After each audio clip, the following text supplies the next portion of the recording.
The red dust swirled across the Martian landscape as Commander Alex Chen stared through the viewport of Research Station Ares. The Earth hung like a blue marble in the night sky, impossibly distant.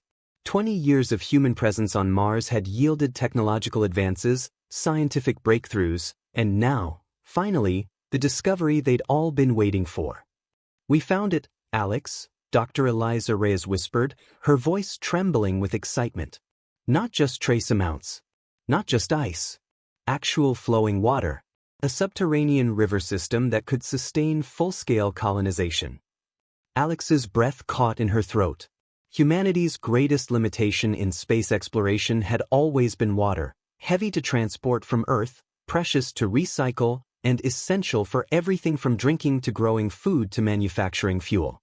This discovery would change everything. "Location?" Alex asked, switching immediately to operational mode.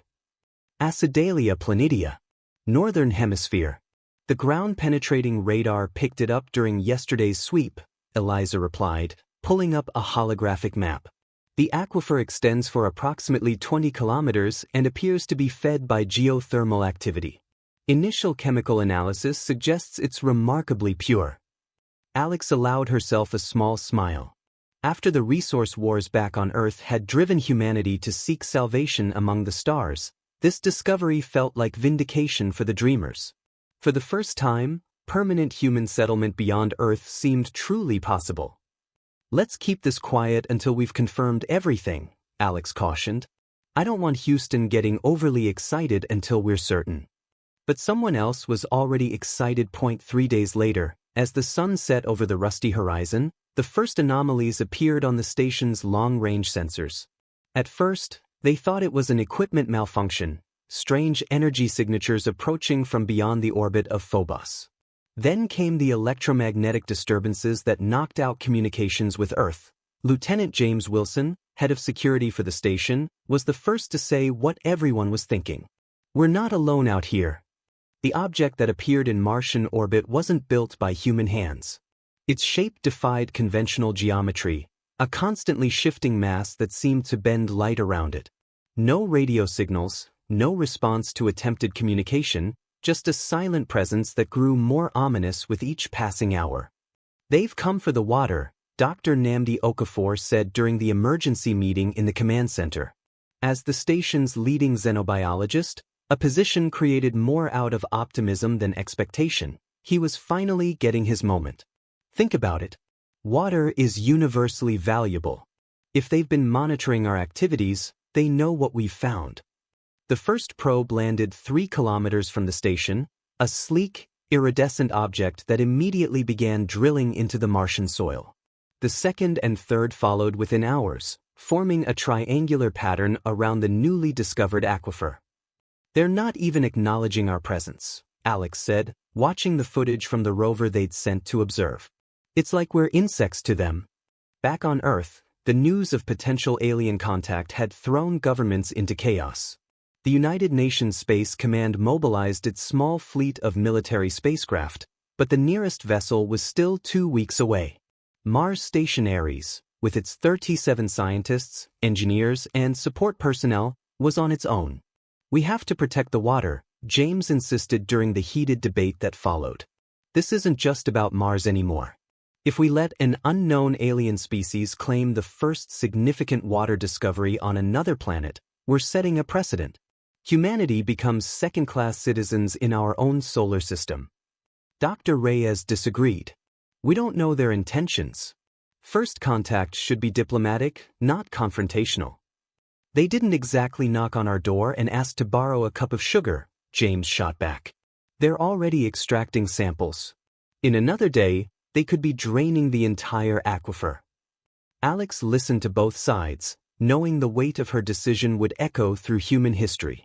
This wasn't how first contact was supposed to happen, not on a remote outpost with limited resources and no clear protocol for this specific scenario.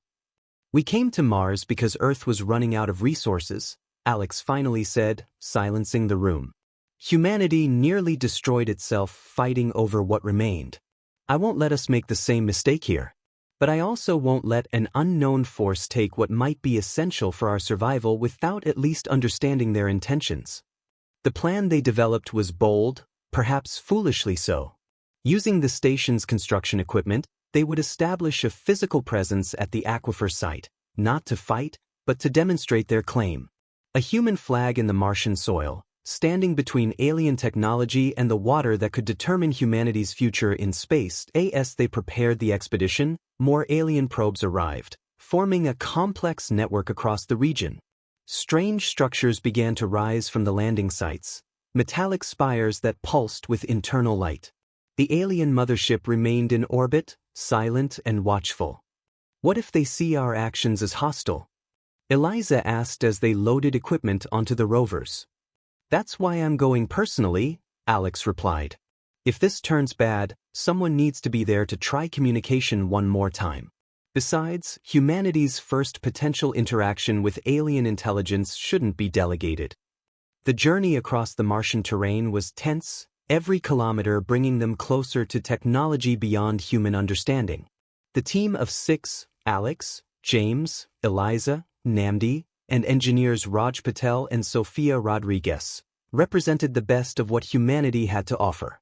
Their mission wasn't conquest, but they carried with them humanity's stubborn refusal to be ignored. As they crested the final ridge and the alien structures came into view, Alex felt a chill that had nothing to do with the Martian cold. The scale of the operation was far larger than their remote observations had suggested. Dozens of metallic beings moved with fluid precision around equipment that hummed with power. A thin pipeline already stretched from the drilling site toward the largest structure. They're not just taking samples, Namdi whispered. They're beginning full extraction. Alex took a deep breath, her resolve hardening. The future of human space exploration, perhaps of humanity itself, might depend on what happened next. Earth was watching, though their messages couldn't get through.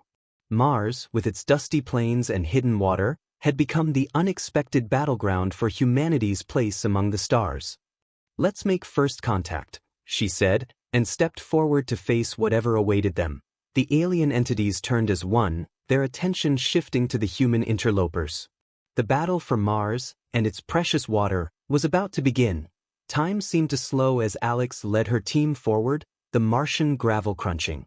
Beneath their boots, the alien entities, silvery, fluid forms that shifted between humanoid and something more geometric, paused in their work.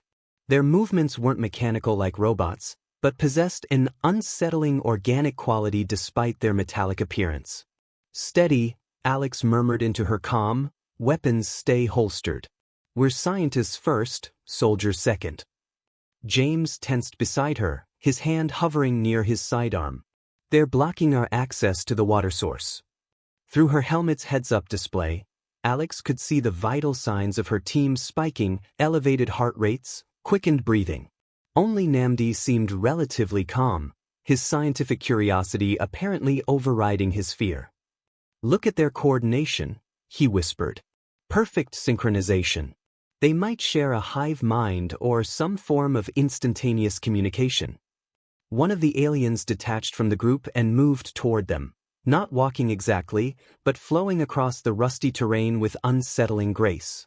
It stopped 10 meters away, its surface rippling like mercury.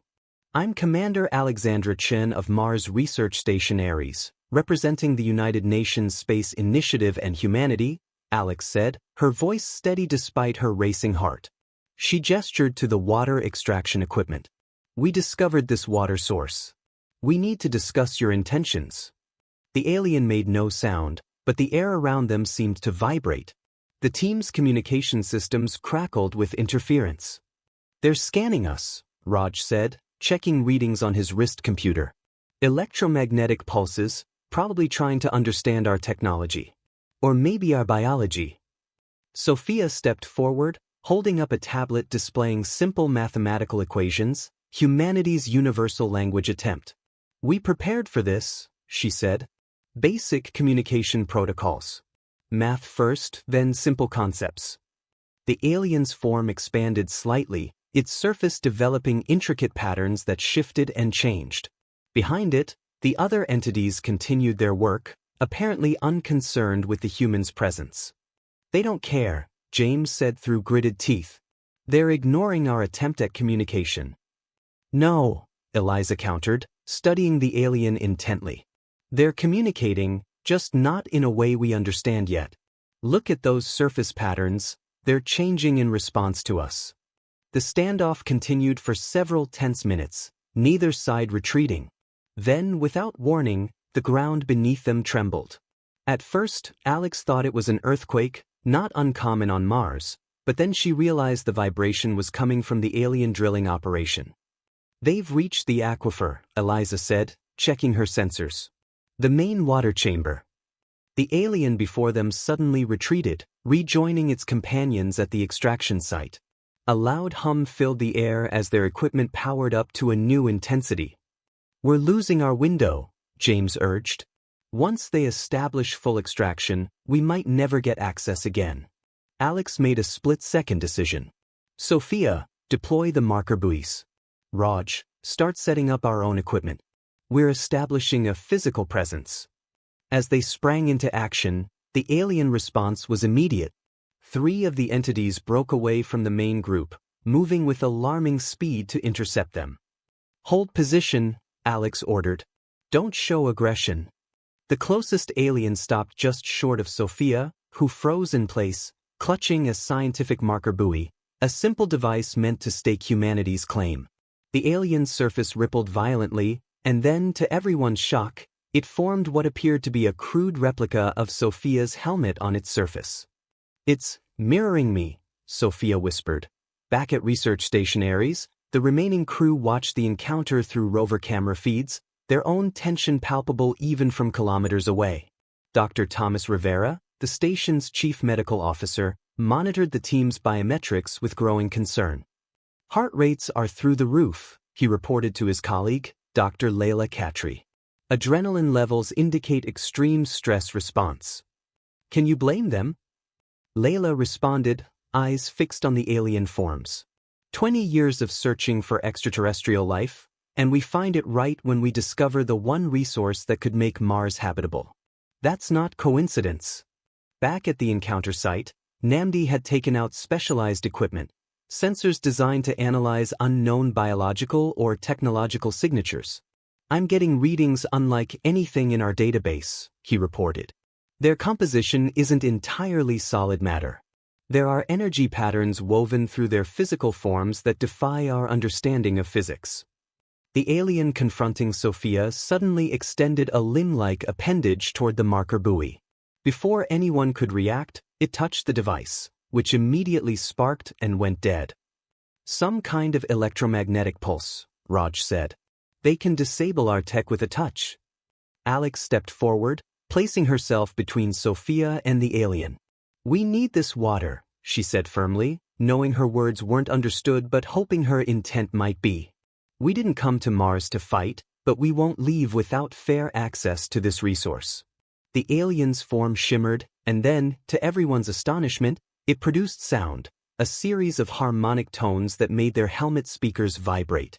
They're trying to communicate, Eliza said, excitement cutting through her fear. Pattern matching. We spoke, now they're responding with their version of language. Overhead, the alien mothership shifted in orbit, its strange geometry briefly aligning with the sun to cast a shadow across the encounter site. More alien entities emerged from their structures, surrounding the human team in a loose circle. Commander, James said quietly, I think we just got their full attention.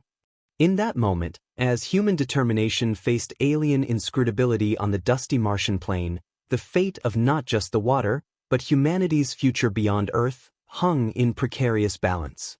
The sun dipped lower toward the horizon, casting long shadows across the ancient landscape that had just become the most important diplomatic arena in human history. The harmonic tones from the alien continued, shifting in pitch and rhythm. Eliza frantically adjusted settings on her communication device, trying to capture and analyze the sounds. It's not random, she said, excitement cutting through her fear. There's a mathematical pattern here, prime numbers, I think. They're establishing a basis for communication. Alex nodded but kept her focus on the alien entities surrounding them. The circle hadn't tightened, but it hadn't relaxed either. They were being contained, studied. "Commander," Raj's voice came through the comm, unnaturally calm. "The main extraction unit just increased power output by 300%. At this rate, they'll drain half the aquifer within 48 hours. James shifted his weight, gravel crunching beneath his boots. "We need to act now." "Not yet," Alex cautioned. Then to Eliza, "Can you respond to them?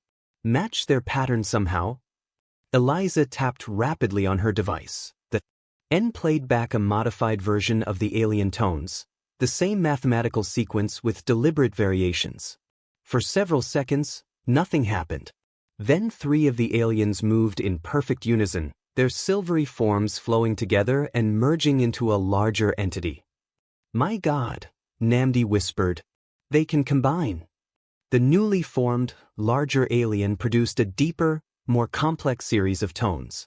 Simultaneously, the ground beneath their feet vibrated as if in response.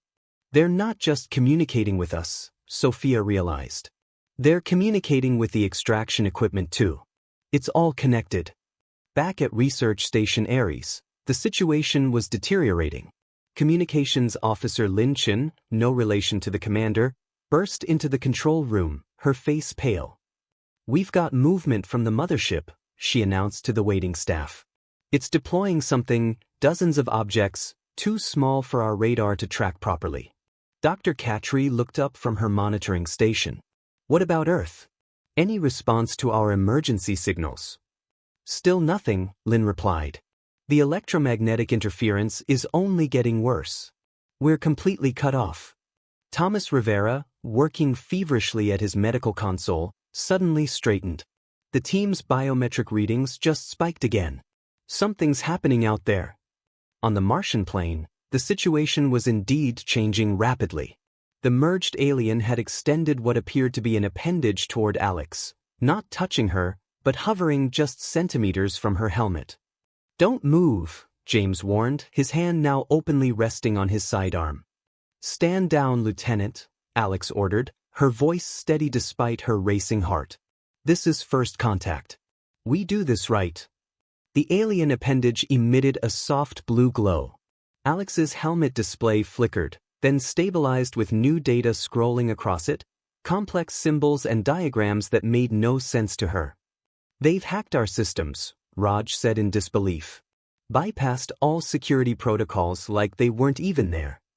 Before anyone could respond, a distant rumble drew their attention. On the horizon, a dust cloud was rising. Something was approaching fast. "Rover 3 has picked up multiple contacts," Sophia reported, checking her wrist display. "Small, fast-moving objects heading our way from the mothership's deployment." The alien entities around them shifted, their circle opening in the direction of the approaching dust cloud. The merged alien retracted its appendage from Alex's helmet and seemed to wait, almost expectantly. "They knew reinforcements were coming," James said grimly. This was a stalling tactic. Alex made a split-second decision. Fall back to the rovers. Defensive formation, but no hostile actions unless I give the order. As they began to retreat, the alien extraction equipment suddenly powered down, the humming noise fading to silence. For a moment, the Martian landscape was eerily quiet. Why would they stop the extraction? Namdi wondered aloud. His question was answered moments later as the dust cloud resolved into a swarm of smaller alien objects, hundreds of them, each about the size of a softball, moving with incredible coordination like a flock of birds or school of fish. The swarm surrounded the human team, moving so fast they appeared as silver streaks against the red landscape. Despite James's shout of warning, several of the objects broke from the main group and attached themselves to the team's rovers. "They're disabling our transportation," Raj called out, checking his equipment. "Power systems offline. We're stranded." The merged aliens separated back into 3 distinct entities. One of them approached Alex again, its surface rippling with complex patterns.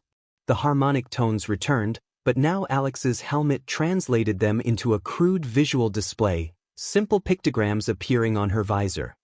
"Eliza," Alex said urgently. "Are you seeing this?" It's a translation matrix, Eliza replied, her voice barely above a whisper.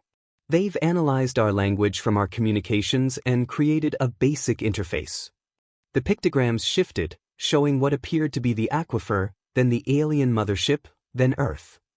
I think, Alex began, trying to interpret, I think they're telling us they know about Earth. They know we came from there. The next series of images froze her blood. Earth, with multiple alien ships surrounding it. Is that a threat? James demanded. Are they saying they can reach Earth? Before anyone could answer, the ground shook violently. This was no gentle vibration. The Martian surface was fracturing. Fissures spread outward from the alien extraction site, forcing the human team to scramble for stable ground. Seismic activity off the charts. Sophia shouted over the rumbling. This isn't their equipment, this is a Mars quake. Through the chaos, Alex saw the alien entities moving with purpose, not in retreat but toward the fracturing ground. The swarm of smaller objects formed a protective barrier around the extraction site. They knew this would happen, Namdi realized. The aquifer, it must be connected to a larger system. They weren't just extracting water, they were releasing pressure. As if confirming his theory, a geyser of water burst from one of the larger fissures, shooting 20 meters into the Martian sky before freezing almost instantly in the thin atmosphere. The alien entities moved toward it, their forms changing to interact with the frozen water column. This changes everything, Eliza said, staring in awe. They weren't stealing our water. They were preventing a catastrophe. The alien that had communicated with Alex approached again, its pictograms now showing the entire region collapsing if the pressure buildup continued. The final image showed both humans and aliens working together. They need our help, Alex realized. Whatever they're doing, they can't complete it alone. James shook his head in disbelief. Or that's what they want us to think. The ground shook again, more violently this time. In the distance, one of the alien structures toppled, crushing extraction equipment beneath it. The merged alien reformed, growing even larger, and moved with surprising speed toward the main fissure. Commander, Sophia called out, her voice tight with urgency. Seismic readings are going critical. Whatever we're going to do, we need to decide now. Alex stood on the trembling Martian surface, caught between retreating to safety and stepping forward into the unknown. In that moment, with the fate of the Mars mission, perhaps even Earth's future, hanging in the balance, she had to make the hardest decision of her life. Trust these incomprehensible beings, or treat them as the enemy humanity had always feared finding among the stars. Alex's comm system crackled to life with an unexpected voice. Commander Chin, this is Captain Diane Rodriguez of the UNSC Horizon. We've entered Mars orbit and are monitoring your situation. Hold position. Reinforcements inbound. The team exchanged shocked glances. The Horizon wasn't due for another 10 days. Captain Rodriguez? Alex responded, her voice steady despite her surprise. We have a first. Contact situation with unknown entities. Request you hold position until... She was cut off by the unmistakable roar of descent engines. Through the swirling dust, Alex could make out 3 military landers approaching rapidly from the east, standard UNSC tactical deployment. Negative, Commander, Rodriguez replied, her voice clipped and formal. We have orders to secure the water source. The alien presence constitutes a clear threat to Earth's interests in the solar system. The alien entities reacted immediately to the approaching crafts, their swarm of smaller objects forming a defensive perimeter. The ground continued to shake beneath their feet, fissures widening across the Martian landscape. This is wrong, Namdi said urgently. The timing, the aggressive approach, Earth wouldn't authorize military action this quickly. James scanned the incoming landers with his tactical visor. Something's off about those ships. The heat signature is wrong for standard UNSC thrusters. Alex felt a chill that had nothing to do with the Martian cold. Captain Rodriguez, identify security protocol and authorization code. There was a pause, then, we don't have time for procedures, Commander. The alien threat must be neutralized. That's not Rodriguez, James said firmly. I served with her on the Europa mission. This isn't her communication style. The truth hit Alex like a physical blow. It's them, she whispered. The aliens are creating this. It's a test. As if confirming her realization, the incoming landers flickered and distorted. Their hulls rippled like liquid, the UNSC markings dissolving into the same silvery substance as the alien entities. Eliza frantically adjusted her translation matrix. They're projecting our fears back at us, she said. Reading our minds, or at least our communications and historical records. The false landers dissolved completely, reforming into 3 massive alien entities that dwarfed the ones they'd encountered earlier. They descended slowly, landing with surprising grace despite their size. The ground tremors intensified as they touched down. "Commander," Sophia called out, her voice tight with urgency. "Station Ares is reporting unusual activity. The alien structures near the base have started emitting some kind of signal pulses toward Earth." Alex turned to James. "Get the emergency beacon from Rover 2. If these beings can mimic our communications, we need to warn Earth before." She was interrupted by a blinding flash from overhead. For a terrifying moment, Alex thought the alien mothership had opened fire. Instead, a massive holographic projection appeared in the sky above them, a perfect representation of Earth, surrounded by what appeared to be hundreds of alien vessels. "Is that happening now?" James demanded. "Or is it another illusion?" Before anyone could answer, the alien that had been communicating with Alex approached again. Its surface rippled into a new pattern of pictograms, more complex than before. The translation matrix struggled to interpret, but the message became horrifyingly clear. This wasn't first contact.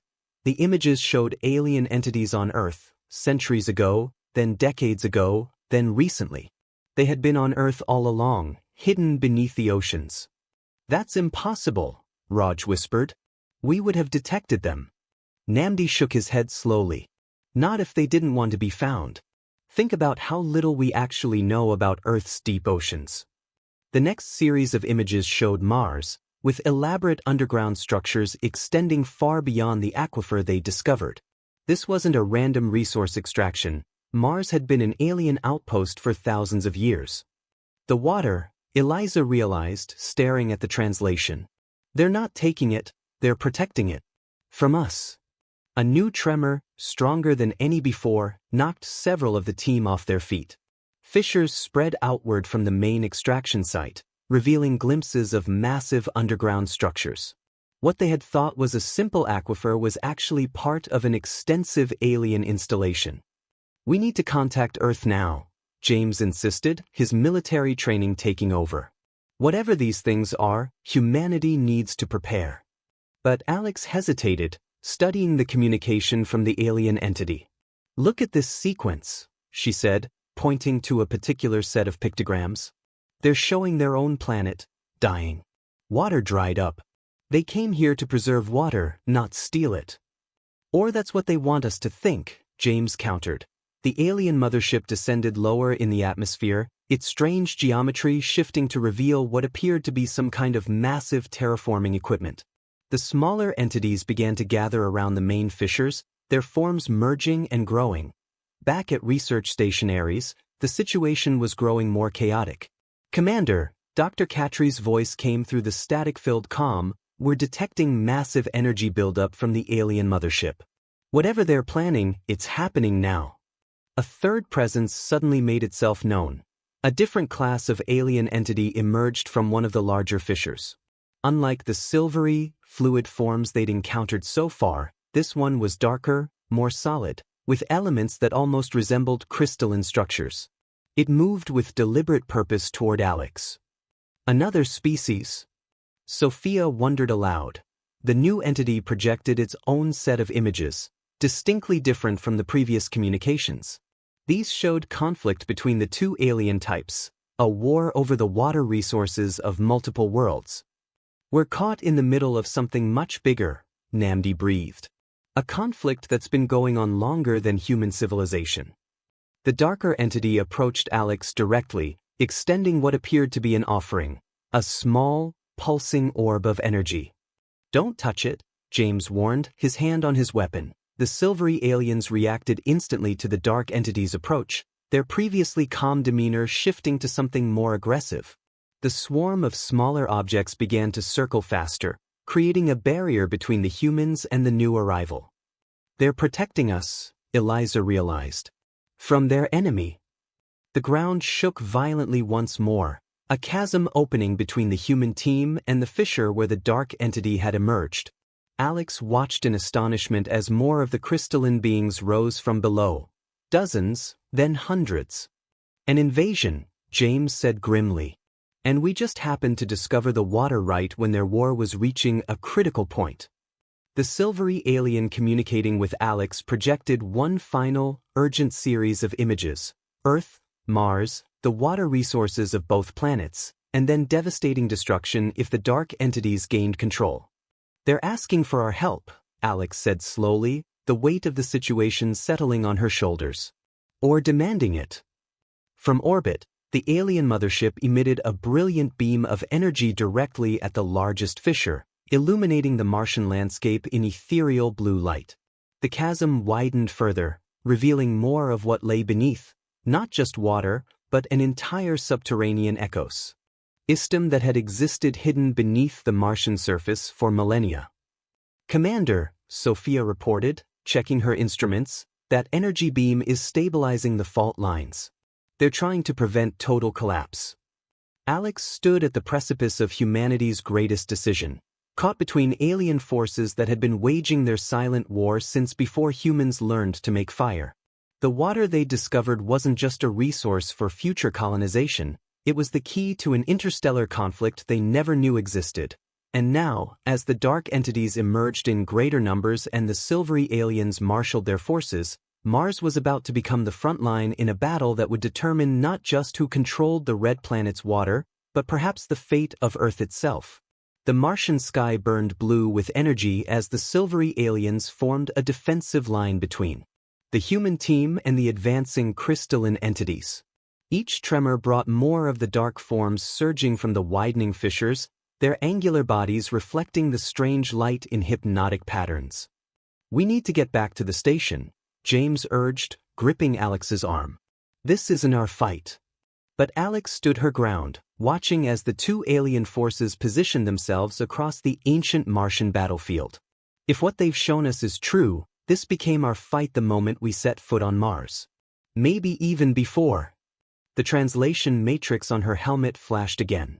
Both alien species attempting to communicate simultaneously, their competing messages creating a jumble of contradictory images. The dark entities projected visions of cooperation, shared resources, mutual defense against the silvery beings who, they claimed, had destroyed countless worlds. They're both trying to win us over, Eliza said, frantically working to separate the translation streams. Both claiming to be the protectors. Overhead, the alien mothership began to transform, its structure elongating into what appeared to be a massive energy weapon aimed directly at the largest concentration of dark entities. The ground beneath them shuddered continuously now, the Martian regolith shifting like quicksand. Whatever we do, we need to decide fast, Sophia warned, checking her suit readings. Oxygen reserves at 40% and dropping.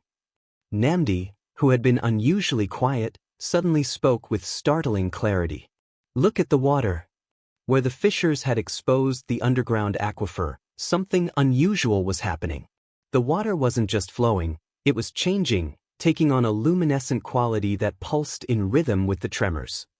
It's not just water, Namdi continued, his scientific curiosity overriding his fear. The molecular structure is shifting.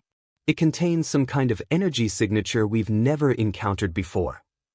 Alex made her decision. Raj, Sophia, get back to the rovers and see if you can establish any kind of communication with stationaries. James, guard them. Eliza, Namdi, you're with me. With you where? James demanded. Alex pointed toward the nearest fissure. We need to see what's really down there. Both sides want this water. We need to understand why before we choose a side, if we choose one at all.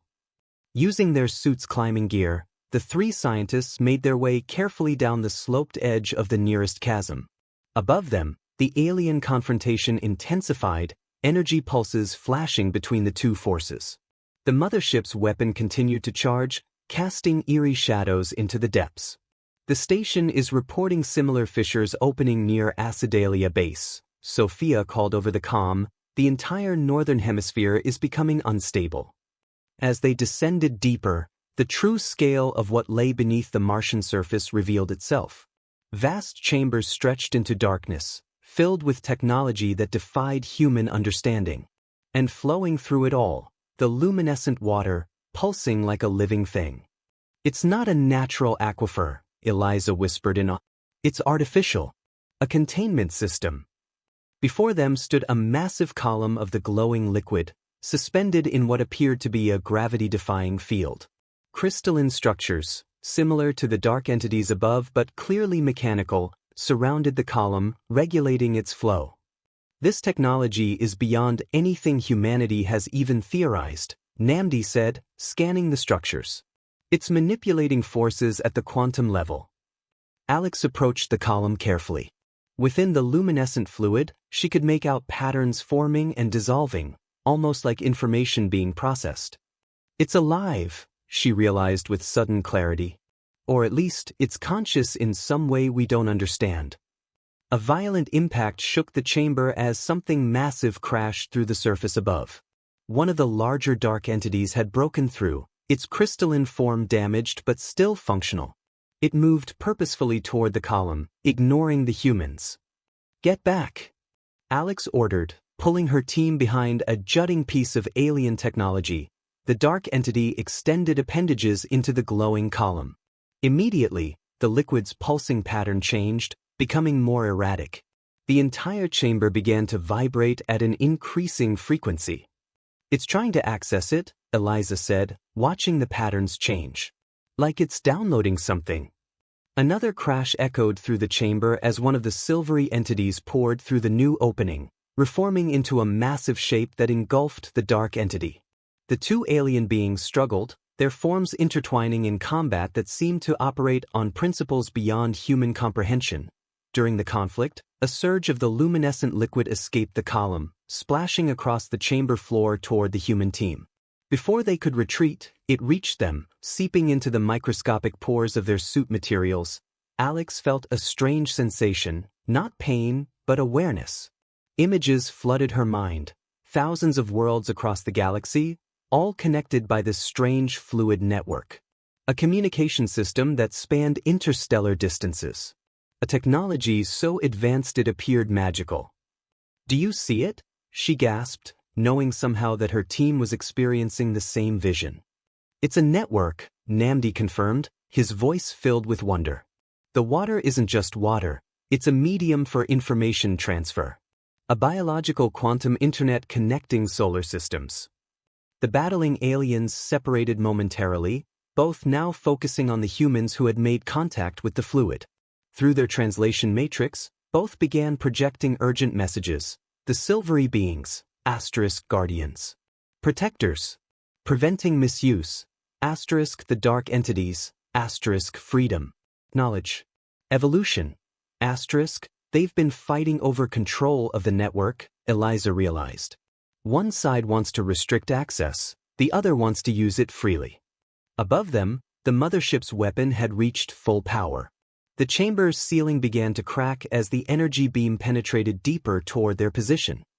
"We need to get out now," Alex ordered, "before we're caught in the crossfire." As they scrambled back toward the surface, the luminescent fluid continued to pulse through their suit materials, sharing more information with each passing second.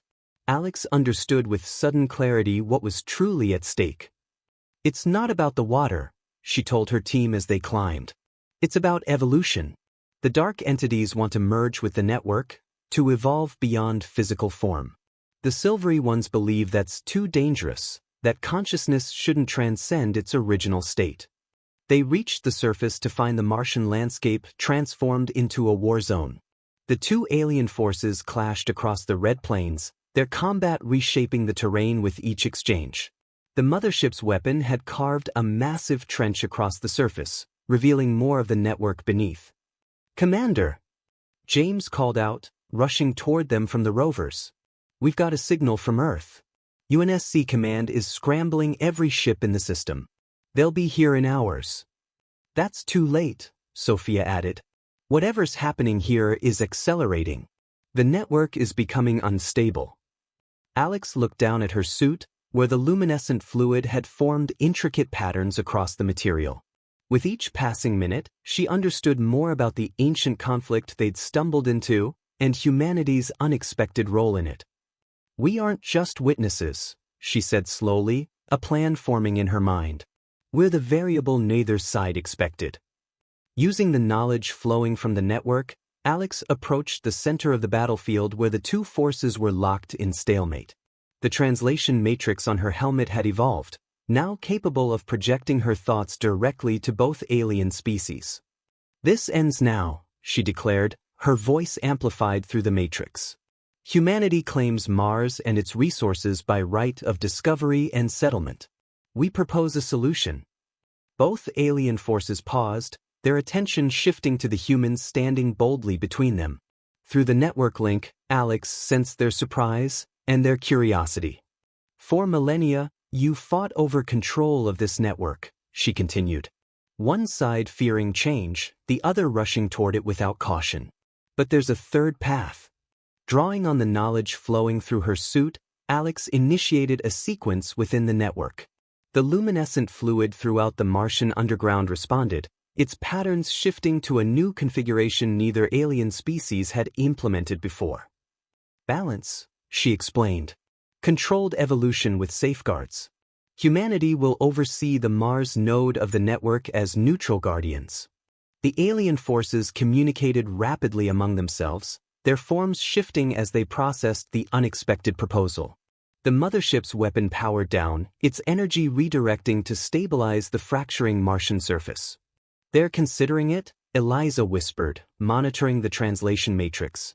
After what seemed like an eternity, both alien forces began to withdraw, the dark entities descending back into the depths, the silvery beings returning to their structures. The mothership remained in position, but its threatening posture had changed to one of observation. "Did they accept?" Sophia asked in disbelief. "Not exactly," Alex replied, understanding flowing through the network connection. "They're giving us time to prove ourselves. To show we can be the guardians they've both failed to be." As the alien forces retreated, the network beneath Mars stabilized. The tremors subsided, and the fissures began to close naturally. The luminescent fluid withdrew from the human suits, returning to its underground channels but leaving behind a faint connection, a link to the network that would allow limited communication. "So what now?" James asked, surveying the transformed landscape. "We just tell Earth we've appointed ourselves guardians of an alien information network?" Alex looked toward the horizon, where the sun was setting on a Mars forever changed by the events of this day. "We tell them the truth, that we've discovered something greater than water on Mars. We've found humanity's place in the galaxy." As they made their way back toward the rovers, Namdi paused, looking up at the alien mothership still hovering silently above them. "They're still watching," he said. "Both sides. Waiting to see what we'll do." "Let them watch," Alex replied with newfound confidence. "Humanity has always risen to impossible challenges. This will be no different." What none of them realized as they returned to Station Ares to prepare Earth for the new reality was that the luminescent fluid hadn't completely withdrawn from them. Deep within their cellular structure, microscopic particles of the network remained, slowly integrating with their biology. The aliens hadn't just given humans guardianship of the Mars node, they had initiated humanity's own evolution, the next step in mankind's journey among the stars, and somewhere in the depths of Earth's oceans, ancient nodes of the same network began to pulse with renewed activity, awakening after millennia of dormancy, responding to the changed status of their Martian counterparts, preparing for humanity's return home with their newfound knowledge and responsibility. The war for Mars water was over. But humanity's role in the greater conflict had only just begun. 3 weeks later, Research Station Ares had transformed from a modest scientific outpost into the most important human installation off Earth. The main control room buzzed with activity as scientists, military personnel, and newly arrived diplomatic specialists worked around the clock to understand the implications of what they now called the network. Alex stood at the viewport, watching UNSC ships establishing a defensive perimeter in Martian orbit. Despite her exhaustion, she felt a strange sense of calm. The luminescent particles still flowing through her bloodstream had stabilized, giving her occasional flashes of insight into the vast interstellar system they discovered. The UN Security Council just finished their emergency session, Dr. Katri said, approaching with a tablet displaying the latest transmission from Earth. They've officially recognized our agreement with the alien factions and appointed you as humanity's first interstellar diplomatic liaison. Alex smiled slightly. Fancy title for someone who made a split-second decision while standing in an alien battlefield.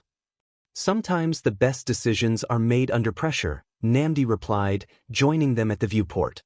He'd barely left his lab since their return, studying the network samples with boundless enthusiasm. The particles in our systems have stabilized. No adverse effects, but definitely changes. What kind of changes?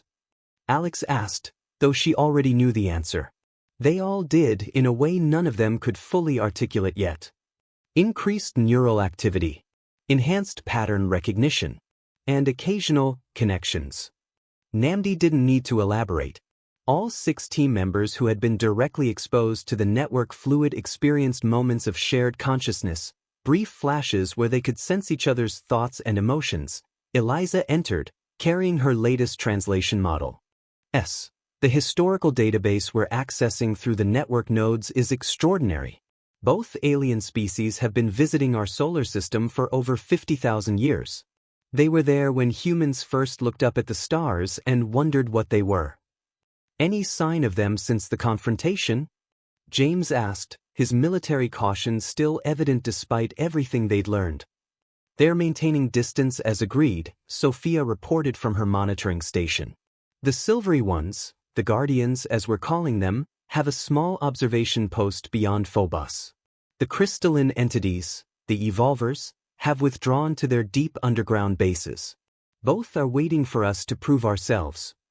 The door slid open as Raj hurried in, excitement clear on his face. The first test was successful. We've established a stable communication link through the network to the Jupiter outpost. Data transfer was instantaneous. No delay at all across 300 million miles. Alex nodded, taking in the implications. The ability to communicate across vast distances without light speed limitations would transform human space exploration overnight. It was just the beginning of what the network could offer. The water purification system is operating at 300% efficiency using the modified filtration technology we adapted from Guardian designs, Raj continued. We can sustain 10 times our current population with what we've learned. Outside the viewport, the Martian landscape had begun to change.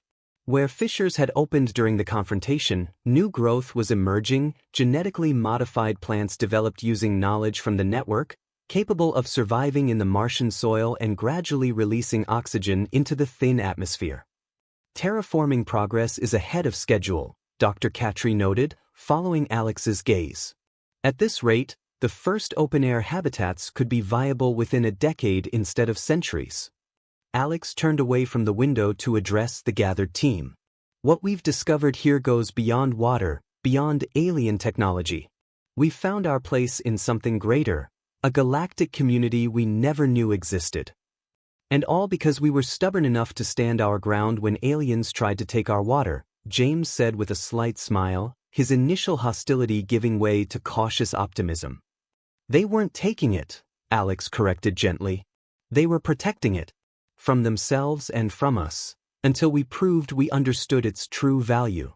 Later that evening, as the Martian sunset cast long shadows across the transformed landscape, Alex sat alone in her quarters, reviewing the day's reports.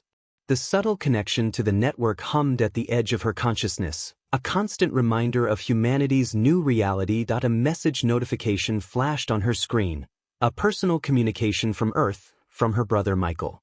She opened it, smiling as his familiar face appeared. "Hey sis, he began, his expression a mix of pride and concern. "Just watched your address to the UN General Assembly. Hard to believe my big sister is now speaking for all humanity. Mom would have been proud." He paused, looking down briefly. "Things are changing quickly here. Those ocean research stations you suggested? They found something off the mid-Atlantic ridge. Looks like Earth has its own network nodes, just as you predicted." Alex wasn't surprised. The knowledge had come to her through the connection, ancient nodes buried beneath Earth's oceans, dormant for millennia but now reawakening as humanity prepared to take its place as network guardians. Michael continued, "There's talk of building a dedicated network research center here. They're calling it the Mars Initiative Earth Division. I've been asked to join as an engineering consultant." He smiled. "Guess keeping an eye on the stars runs in the family." As the message ended, Alex looked out at the Martian night sky where Earth shone as a bright blue star. Humanity had come to Mars seeking water to survive, to expand, to grow beyond the cradle of Earth. They'd found something far more valuable: knowledge, connection, and a future among the stars that none of them could have imagined. Tomorrow would bring new challenges. The UNSC would continue expanding their defensive capabilities while diplomatic teams worked to establish more formal relations with both alien factions. Scientists would explore the network's vast potential while engineers applied its principles to solve humanity's oldest problems. And deep beneath the Martian surface, the luminescent fluid continued its ancient purpose, connecting worlds, sharing knowledge, and now nurturing the newest guardians of its power. The silvery guardians and crystalline evolvers watched from a distance, their ancient conflict temporarily set aside as they observed humanity's first tentative steps into a larger universe. Alex turned from the window, a sense of purpose filling her. The battle for Mars water had ended, but humanity's journey was just beginning. And she wouldn't miss it for anything.